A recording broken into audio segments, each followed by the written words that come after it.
Translation. The mode of passion is born of unlimited desires and longings, O son of Kunti, and because of this, the embodied living being is bound to material fruitive actions. Purport. The mode of passion is characterized by the attraction between man and woman. Woman has attraction for man and man has attraction for woman. This is called the mode of passion. And when the mode of passion is increased, one develops the hankering for material enjoyment. He wants to enjoy sense gratification. For sense gratification, a man in the mode of passion wants some honor in society or in the nation, and he wants to have a happy family with nice children, wife and house. These are the products of the mode of passion. As long as one is hankering after these things, he has to work very hard. Therefore, it is clearly stated here that he becomes associated with the fruits of his activities and thus becomes bound by such activities. In order to please his wife, children and society, and to keep up his prestige, one has to work. Therefore, the whole material world is more or less in the mode of passion. Modern civilization is considered to be advanced in the standard of the mode of passion. Formerly, the advanced condition was considered to be in the mode of goodness. If there is no liberation for those in the mode of goodness, what to speak of those who are entangled in the mode of passion? Rajo ragatmakam vidhi trashna sanga samudbhavam tannivadnati kauntaya karma sangena dehinam. The mode of passion is born of unlimited desires and longings, O son of Kunti, and because of this the embodied living entity is bound to material, fruitive actions.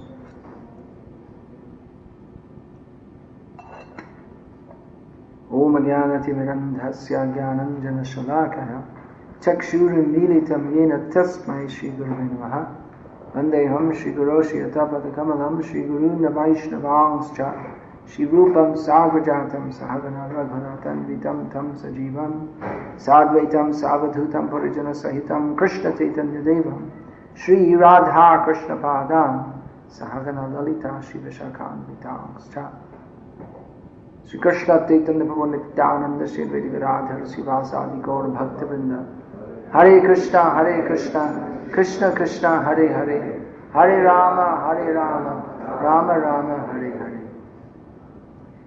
In his analysis of this statement by Lord Sri Krishna, Srila Prabhupada has written in a somewhat disparaging manner about what is considered to be normal, respectable life in this material world. He writes that a man in the mode of passion wants to have a happy family with nice children, wife and house. So I think, well, that's very good. That's very nice. That's what everyone wants. That is normal. That is normal. That's true. It's normal in the society based on the mode of passion. That is normal. And more or less, human society is always in the mode of passion, whether it's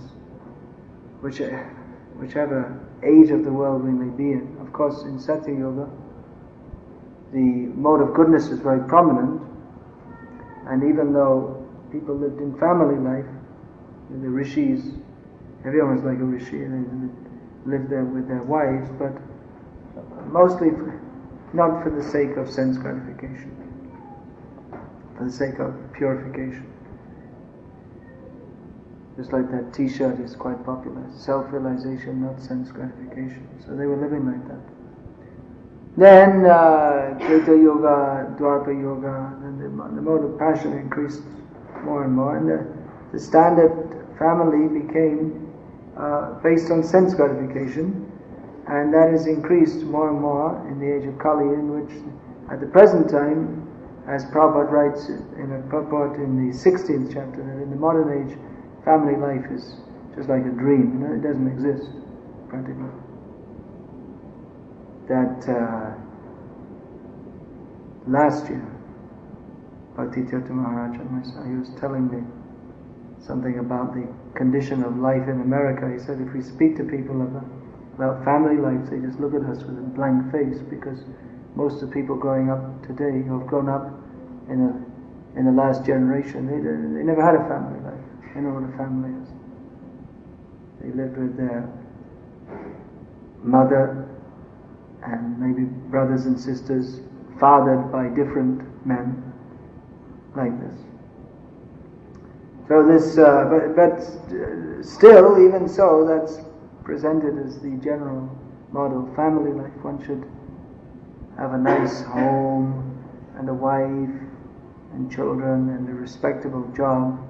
It's considered respectable to earn a living. It's considered very honorable in human society to work and have a job and maintain a family.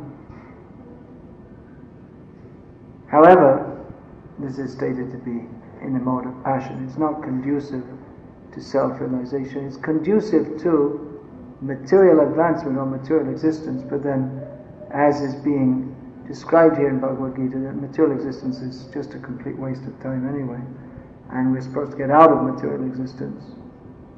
Anyone with any intelligence should understand that simply working hard throughout your life to maintain a family is not the be-all and end-all of life, is not the goal of life. Of course, most people, they go through that. Realistically speaking, even devotees, they mostly go through that. But we should understand that this is not the purpose of life. Simply to have a family, have children, have a job, earn some money. The purpose of life is to understand Krishna. The purpose of life is to become liberated from this attachment. Here the mode of passion is being, the word is being used, raga, which means attachment. So human life is meant for viraga, vairagya, detachment, non-attachment. Such a concept is practically,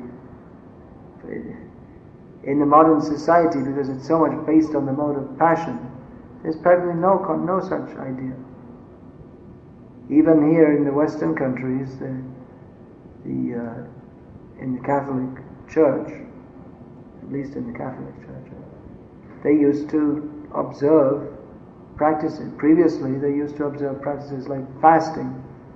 You'll find in the New Testament Jesus used to fast. He used to accept some austerities, and in the early church that was part of life.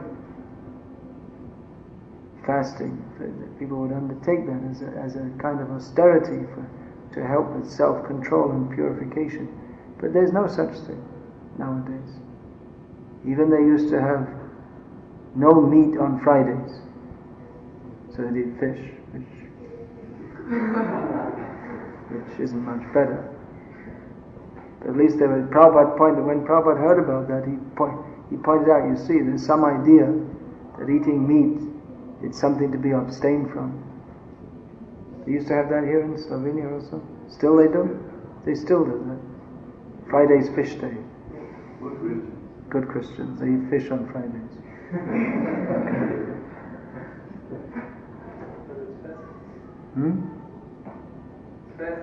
It's fasting from meat, yeah. They're eating the fruit of the river or the fruit of the sea.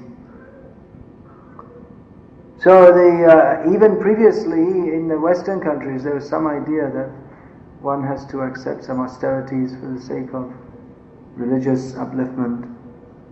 There's some trace of idea of austerity or detachment.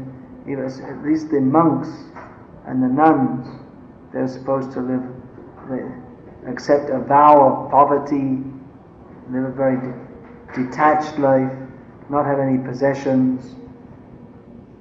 But that idea is gone. Nowadays, modern society is based on the mode of passion, and so we see that everyone is being encouraged to become more and more and more attached. This is the consumer society, in which instead of, in advanced societies, Prabhupada writes here in the purport, that formerly the advanced condition was considered to be in the mode of goodness.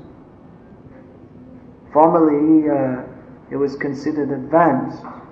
The Brahmanas in India were considered advanced, and it was seen if they were actually detached. People respected that. Still, to some extent, that is there. In India, if someone is actually detached from material sense enjoyment, people appreciate that. But that is not appreciated. That is not appreciated in the modern society, which is based on the mode of passion. Consumer society, in which one is enjoined to get more and more and more and more possessions. This is in the mode of passion. And the mode of passion, of course, from the mode of passion, one can be gradually uplifted to the mode of goodness if one is following the Varnashram system. But without that, that will undoubtedly degrade into the mode of ignorance, which we see in the modern age. That simply they're promoting more and more and more, buy this, buy that, have more and more possessions, and the society is becoming more and more and more degraded because there's no spiritual direction. Therefore, we see so many horrible things which go on all around us. Massive animal slaughter is just accepted as normal. Abortion accepted as normal. The intoxication is considered part of Western way of life to take intoxication. That place I was staying in, the owner of the house was just intoxicated all the time. He was smoking and drinking non-stop. And it's just normal, respectable citizen. So this is a degraded existence. People, of course we've all heard this many times, but we need to hear it because there's a tendency, especially at the present time in our society, there's some tendency to think that, well, we have to mix with the modern society, but we should be very, very careful.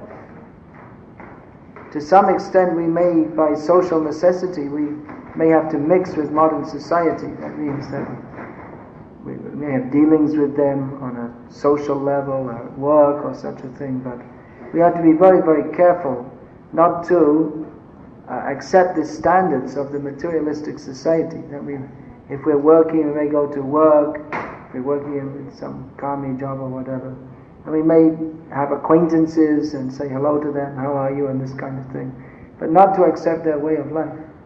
We should be very, very careful to keep ourselves aloof from that way of life, which is extremely degrading. Devotee may have to mix with this society which is basically degraded, and we may not blame or maintain a stigma against the people we're mixing with, but at the same time we shouldn't accept their value. Devotees, they have to remain devotees. We have to maintain our own standards, our own way of life. That means that if required, a devotee, he may go in the world and work and earn money and all these things. But his real life must be Krishna. Just as Prabhupada explained about his father. His father, he had a cloth shop, which he maintained, he kept it open. He would go at midday to open the shop, and he would come back in the evening, and he kept open the shop long enough to get enough earnings to maintain his family. But Prabhupada said his real life was his puja, morning and evening. In the morning before he went to his shop, he would be doing puja, and in the evening when he came back, he would be doing puja till late at night, and then again early in the morning. So that was his life. His life was Krishna consciousness. He did what he needed to maintain his existence, but not more. Not that he was going on working, and his life was centered, his home life was centered around Krishna. And of course that culture was more conducive because there were many people would appreciate that, but devotees can do at home also. You can do your puja at home and base our life on Krishna. Social life means associate with devotees for the sake of serving Krishna. Now that there are so many devotees in this country, so we can associate with devotees for the sake of serving Krishna, for the sake of discussing about Krishna, although there may be a tendency that when we mix even with devotees to speak in a rather mundane manner. but we should avoid that tendency and discuss about Krishna. If we're not used to that, then better we come and we listen. That's especially recommended for householder devotees, that they make a point to listen very carefully, to regularly listen to topics of Krishna. So we have to cultivate a taste for that. We may feel that, well, I've heard it all before. Due to that bad association or lack of proper association, we may not feel so much enthusiastic to hear about Krishna, but we need to. We need to hear about Krishna as much as we need to breathe, or more so. We need to hear about Krishna. If we stop breathing, then we'll die, we'll leave the body. But if we stop hearing about Krishna, then we'll spiritually die also. Even though we may have some kind of Krishna consciousness, something that we associate with devotees as a kind of social life. But that's a very weak standard. Krishna consciousness means hearing and chanting about Krishna. That has to be maintained. Without maintaining that, there's no Krishna consciousness. We see there are many different institutions, like religious institutions, churches, and people. I don't know what the situation is now. I'm just talking about my childhood. I was also brought up as a Catholic, something like that. So people would go to church on Sunday, but the main thing was after the Mass, they'd all come out and they'd all chit-chat and then go to the bar together, the pub, and the men and the women would go home and cook their roast beef and all this kind of thing. So it was more like they'd all dress up, and it was a social. Of course, dressing up, there's no harm. It's better than coming in shorts. That you could do. That would be nice. If you come to the temple, at least when you come, dress a little decently for Krishna. But it's not that the Krishna consciousness movement in the temples should be like a vegetarian church. But they should take advantage of the opportunity to serve Krishna, hear about Krishna. Unless we cultivate these things, then we'll remain in the mode of passion. We won't be Krishna conscious. So here in the Bhagavad Gita, Krishna is described the symptoms of and the effects of the three modes of material nature in great detail. We should study this. We should carefully study. Because we are living in the atmosphere of the three modes of material nature. And how to be free from that. And we can remember what are the symptoms of the mode of passion. Unlimited desires and longings. Trishna. If we don't have Trishna for Krishna, and then we have Trishna for Maya. Trishna means, it actually means like a thirst. We're feeling thirsty. So if we don't have a thirst for Krishna, it means a strong desire. And then we have a strong desire for Maya. We have a strong desire, material hankering. We desire to have so many things, which we don't need. Most of the things in modern society that people desire, they don't need. But that feeling is there that I have to get more and more and more and more. So instead, it's a very simple point, which we've all heard many times, but it's good to hear again and again, that we have to change our desires from Maya to Krishna. That requires some cultivation. That term is Krishna Anushilanam. We have to cultivate Krishna consciousness. It's just like if you're working in a garden, you have to do some work. Otherwise the weeds overgrow the crops. So in the same way, Krishna consciousness, we have to do a little work. We have to cultivate our creeper of devotion. We have to make an effort to read the books, to chant. It is a bit of an effort. It's easier, it may seem easier, that not to chant, not to read. But the result is that we become enveloped by the mode of passion very quickly. Even if someone's been chanting Hare Krishna for many years, as soon as they stop, or as soon as they become lax or weak, then immediately Maya rushes in and overtakes the consciousness. That means we always have to be very careful. We always have to be strict with ourselves, because Maya doesn't take a holiday. We may think, oh, now it's time to relax, but Maya doesn't relax. She's not relaxed. And as soon as we relax in our efforts to become Krishna conscious, then Maya takes over. Prabhupada said that neophyte devotees have a tendency to relax their efforts after some time, but we have to overcome this tendency and go on strictly in Krishna consciousness. Prabhupada also said that we should, as we go on in Krishna consciousness, we should become more enthusiastic to follow the rules and regulations, which are the means for us to become Krishna conscious. And it's really worth becoming Krishna conscious, because if we're not, as described here, then karma sangena dehinam, we become tied up to body after body after body by not being Krishna conscious.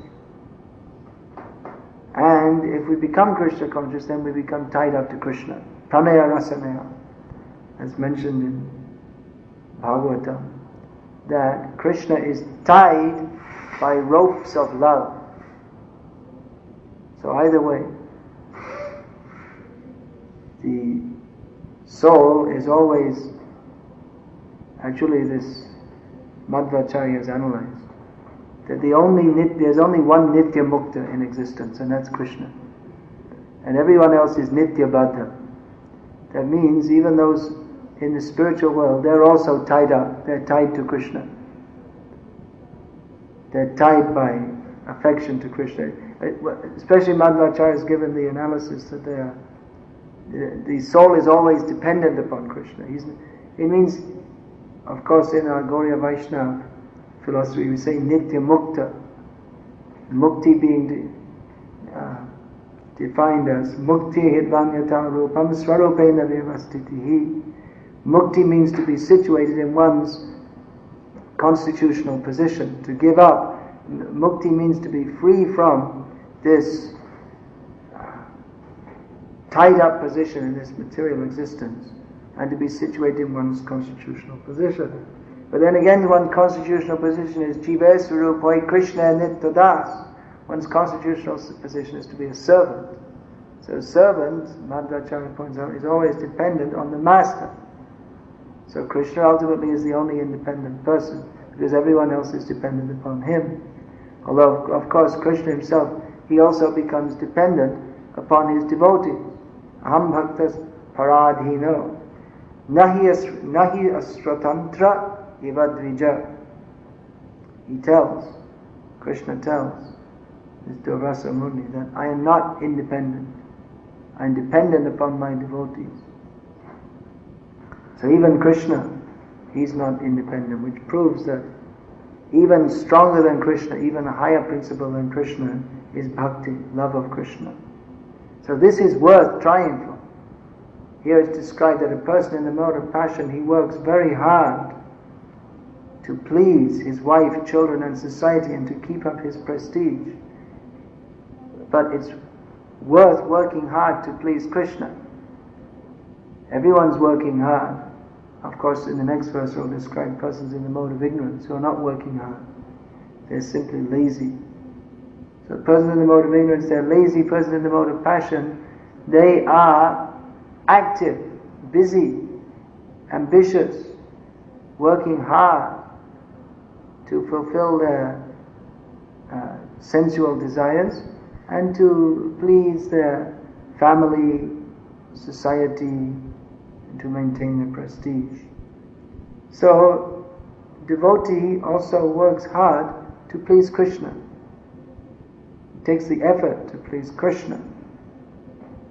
Without making that effort to please Krishna, then life is meaningless and we become bound up in the lower modes of material nature. So here the position of the mode of passion is being described. In some ways, devotees, they can see what is the position of the mode of passion and convert that to Krishna consciousness. Mode of passion means strong attachment. So devotees should cultivate that strong attachment for Krishna. And mode of passion means working hard. Devotees should work hard for Krishna. Devotees, the mode of passion means people are ambitious, so devotees should be ambitious. The greatest ambition is to get free from material life and go back home, back to Godhead. It seems almost impossible. How can we get free? How can we get out of this material life? So it's a very great ambition to be liberated from material existence. But devotees are very ambitious because they know Krishna will help me, and they have that faith that Krishna will help me. So Krishna is describing the position of the lower modes of nature, and he's told Arjuna, Nistraigunyo Bhavarjuna. Arjuna, get out of these three modes of material nature. Don't be stuck on this platform. You're talking about pap, that we were sinful life, that by ahobata mahat papam, that what Arjuna is saying, that what greatly sinful activities we're going to perform. But Krishna is telling Arjuna, you're just thinking within the modes of material nature. Go beyond the modes of material nature. Don't get stuck on this platform. So Krishna's advice, which he gave 5,000 years ago to Arjuna, is good advice for us too. We're surrounded, the whole material world is surrounded by the modes of, we're in the atmosphere, like a fish is swimming in the water, so we're swimming in the atmosphere of the modes of passion and ignorance. But by the grace of Krishna, we can transcend these modes of nature and come to Krishna. So it's worth trying for. We should be passionate for Krishna, strongly desiring to attain to Krishna's lotus feet. Hare Krishna. I'll finish there and take questions. I have time, so if you have questions, please state them.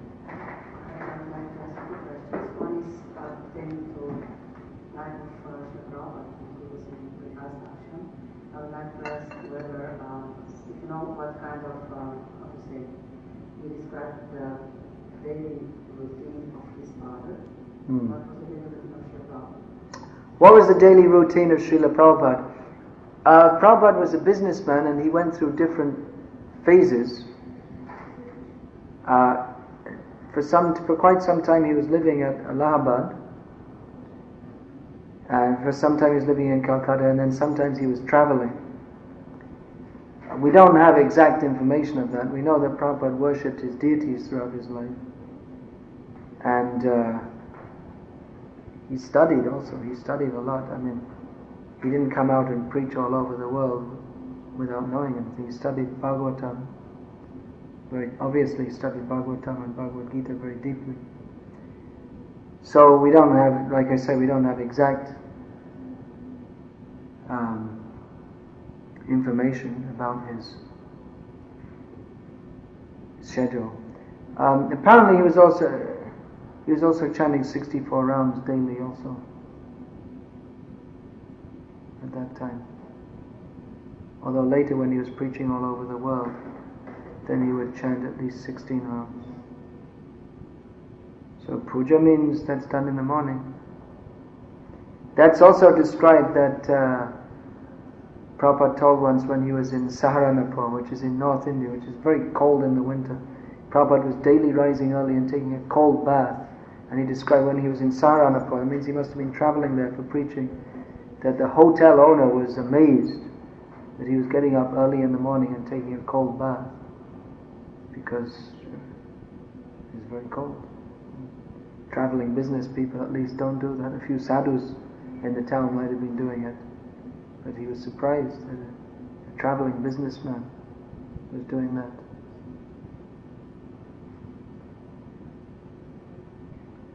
While he was traveling, Prabhupada sometimes he would eat in restaurants also. Of course, they had good vegetarian restaurants there.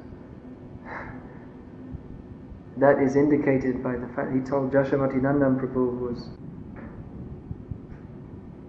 Now, my second question was I read your book about village life in and I like it very much. But, Often people say that book's about village life, but it's not only about village life. yes.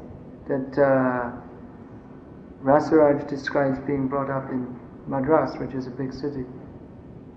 So the culture was not only in the villages. Who else is described there? Brajahari, that's village life. Yeah, and Namadas Swami was also in the town.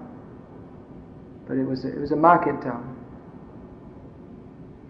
It still was a town, yeah. So I wanted to ask what is the difference, because like here there is a difference between village life and city life. Yeah, well there is in India now also. Also in Mahabharata, there should, when you read about Indraprastha and how everything was going on in Dwaraka, everything, what is... No, the point is that the same culture was there in the cities and the village, and even in the forest.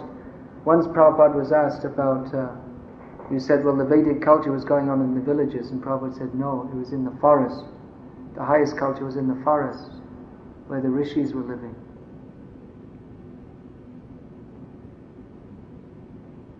But the basic culture was there, the city, the village, it was the same culture that was going on.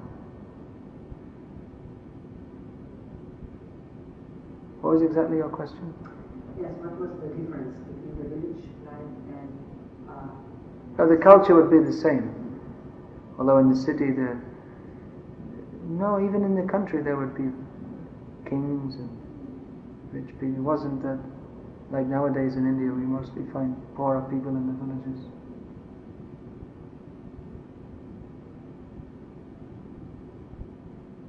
Same culture. Any other questions?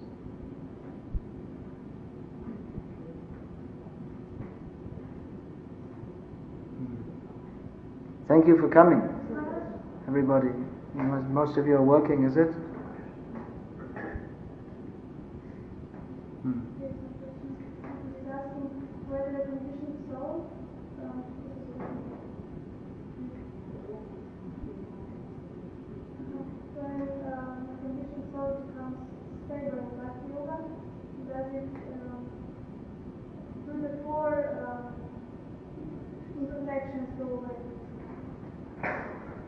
Well, the four imperfections are of conditioned souls.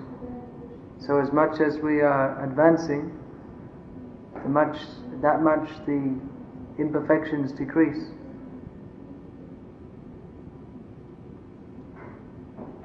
Just like the tendency to be illusioned.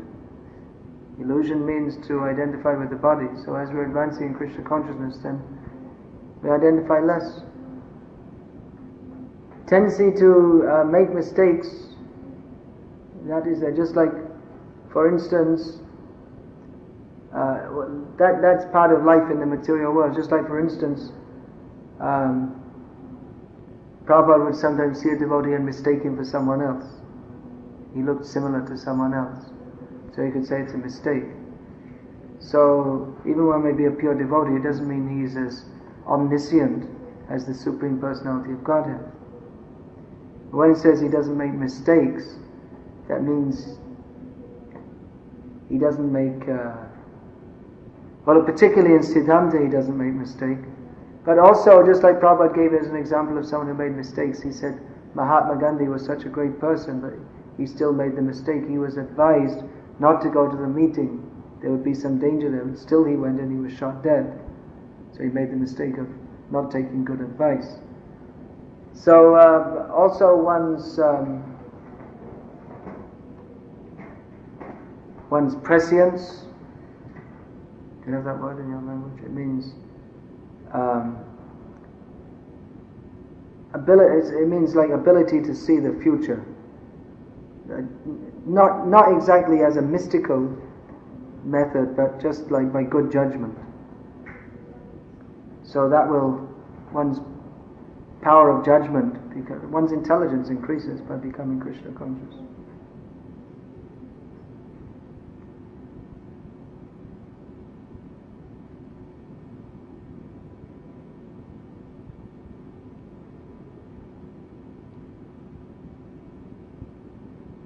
It's good also that devotees consult with other experienced devotees when they're not sure about some course of action, or there's some important undertaking.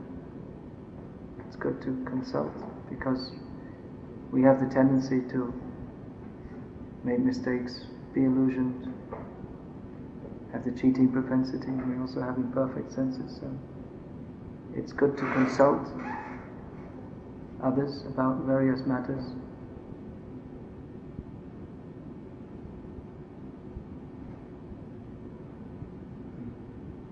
Like right before, it is said that one has either to work hard for his senses to maintain himself, or work hard for Krishna's pleasure.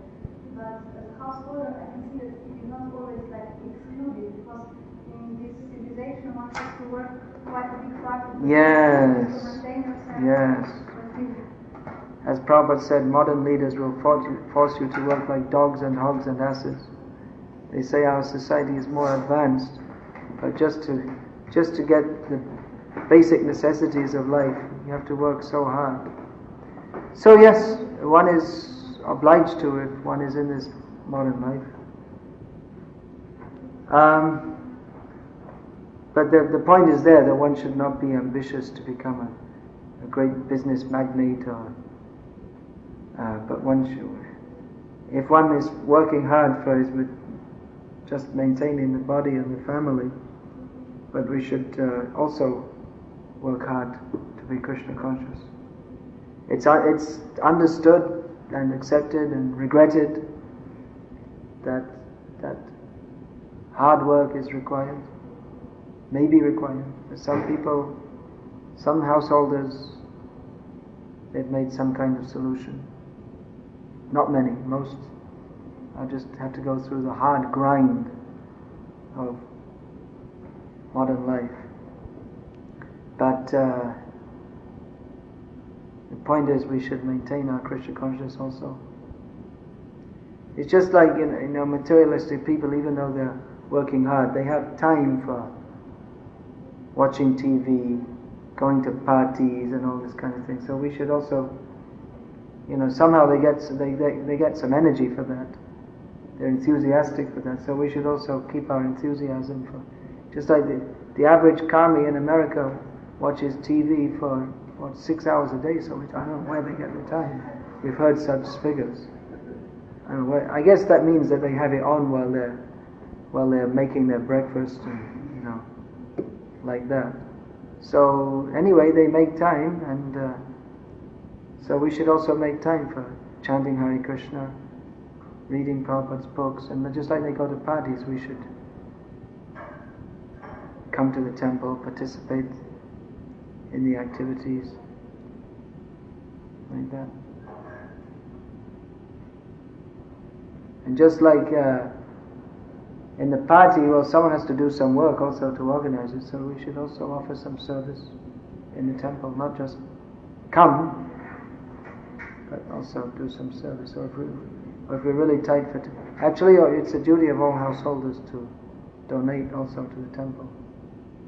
We should do that. I've heard this question recently quite a few times in this area, that, should we donate if money is misspent? Well, we should see, the duty of the deities get fed. And they should have some garlands. I see them having garlands, all these things. So there's some flowers. So yeah, it's the duty of, if you're earning money, we should also donate something. Or if you think someone's going to really misspend it, then donate. Bring some. I see here, I saw someone has brought some flowers, some vegetables. You can donate like that.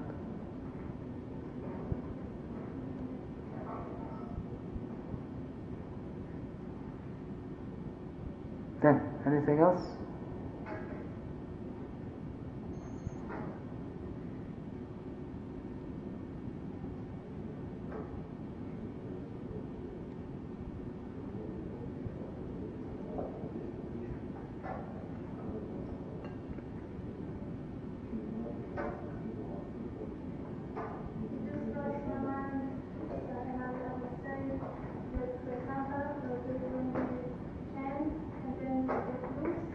And then? Get loose.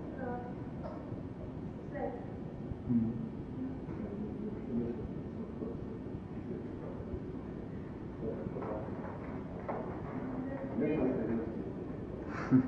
Those who practice Krishna consciousness realize afterwards on the road that the Yeah. moment of intention Yeah, but there's a net underneath also. It's called Krishna's mercy. So we can go back and practice again.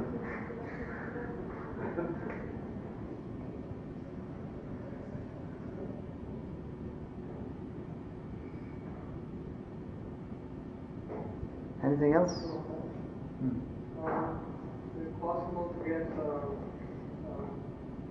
spiritual level without spiritual master? Just by chanting Hare Krishna to come to the temple? Or is it Some level, some level? to some level, yeah. But actually, theoretically, it's possible to become fully Krishna conscious just by chanting Hare Krishna.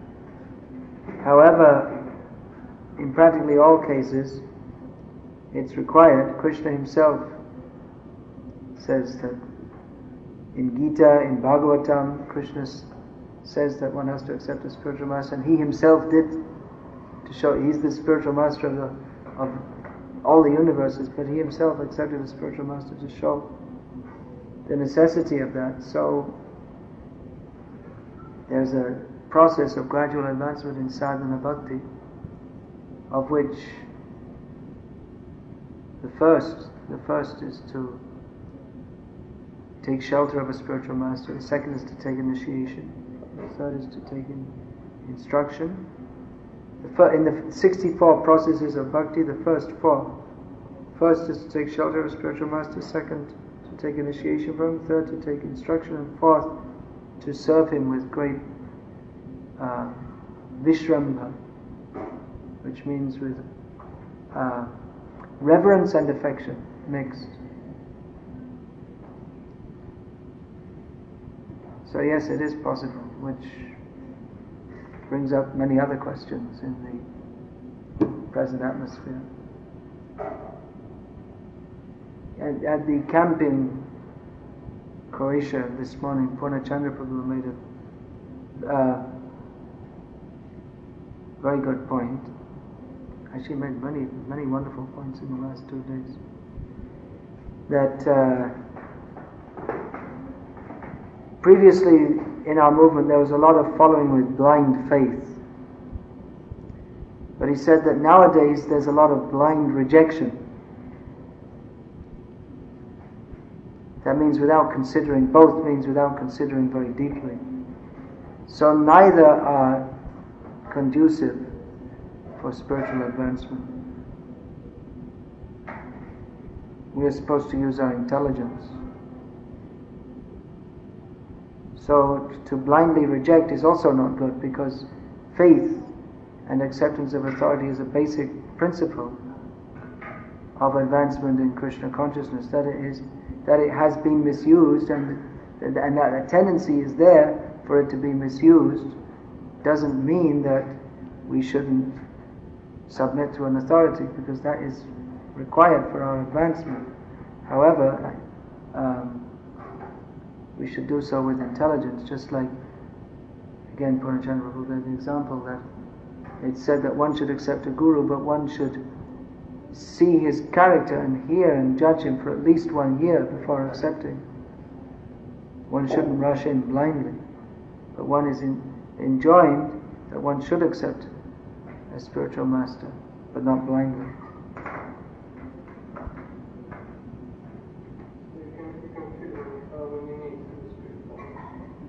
You may or may not feel, but we need.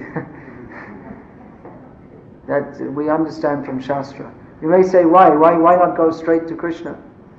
Krishna's God, I have an eternal relationship with him. Krishna made this system. That's Krishna's system for approaching him.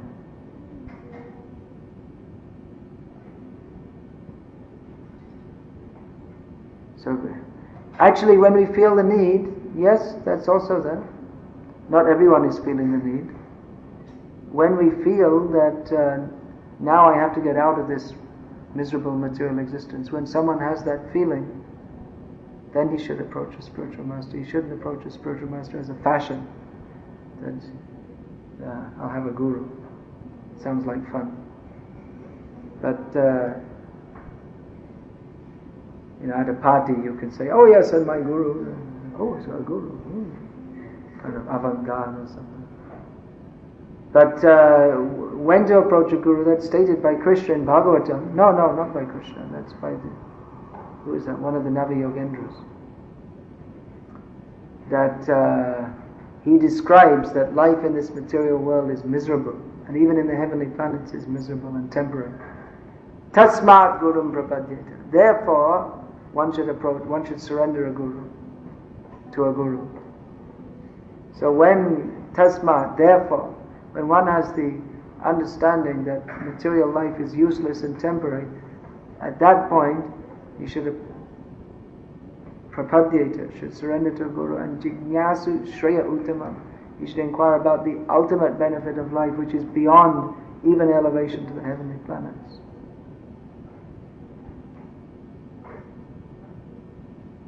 So when we feel, yes, that's true, but it's not a whimsical thing.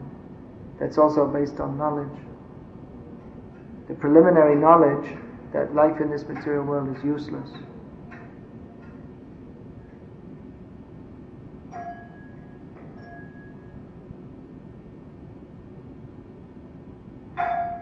So this is the position according to Shastra.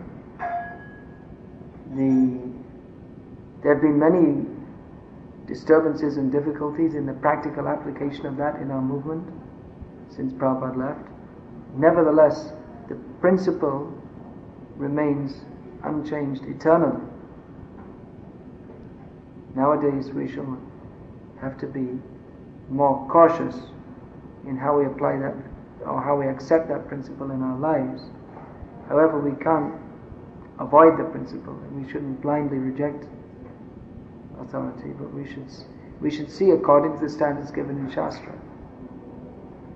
What are the standards for being a disciple? What are the standards for accepting a guru?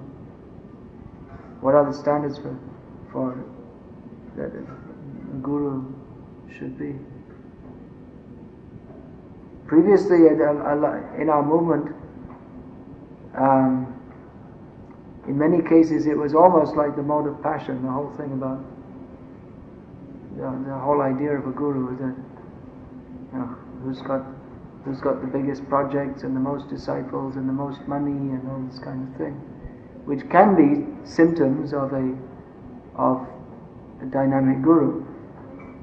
But it can also, but if it's taken as my guru's the best because he's got 50,000 disciples, and if it's just taken on that basis, and that's not according to the directives given in Shastra. Shastra never directs that you should find out who has got the most disciples, but who is Shabde Pareta Nishnatam Brahmanyupashamashrayam, who is deeply learned in Shastra and understanding of the Supreme Personality of Godhead, and who, by his life, it's clear that he's taken shelter of that knowledge. It's not just theoretical knowledge.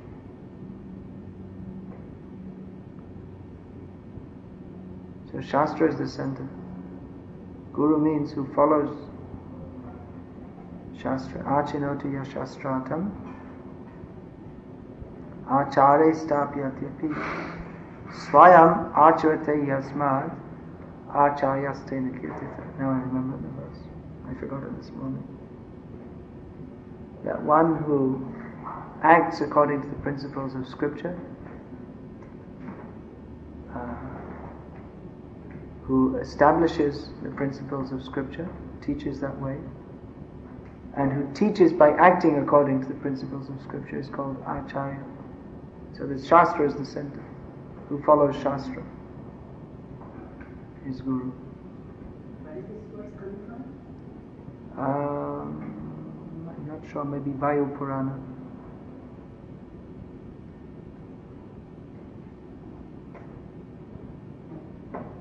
I didn't make it up.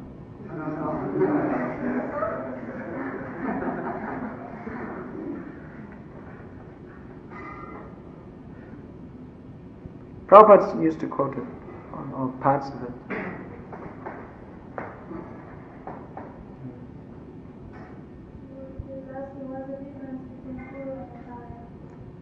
They're practically synonymous terms. They can be used interchangeably.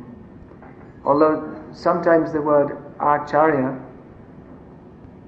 is used to mean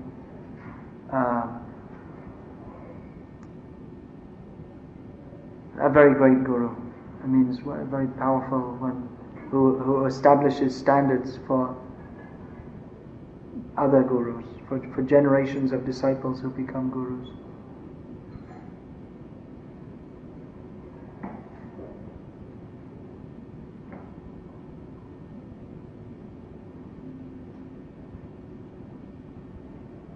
Hare Krishna.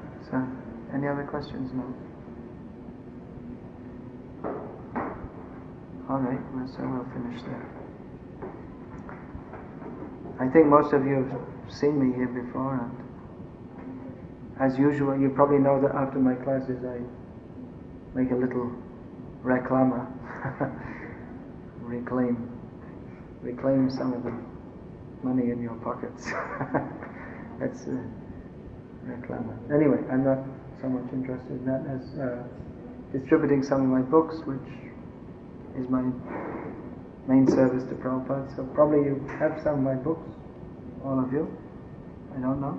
But if you don't, please come and have a look and see if you'd like to take some of them and help me in my service to Prabhupada. Here we have Pankshi Das Prabhuji. There's been a lot distributed here of this book. Rasikananda, My Memories of Prabhupada, and Ramayana. So if anybody would like to see, please have a look. Hare Krishna. Again, thank you for coming, keeping up your enthusiasm in Krishna consciousness. I've heard there are various problems here in this temple, but anyway, keep enthusiastic and let's see what Krishna's plan is for the future. Everything is here, a nice building, deities are here, Prabhupada is here. Just a little organization, everything can be very nice. The public are ready to take Krishna consciousness, isn't it? You're doing Harinams and festivals, something.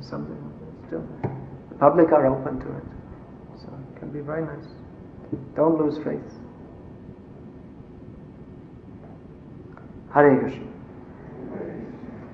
Srila Prabhupada ki jai. Bhagavad Gita as it is ki jai. Hare Krishna.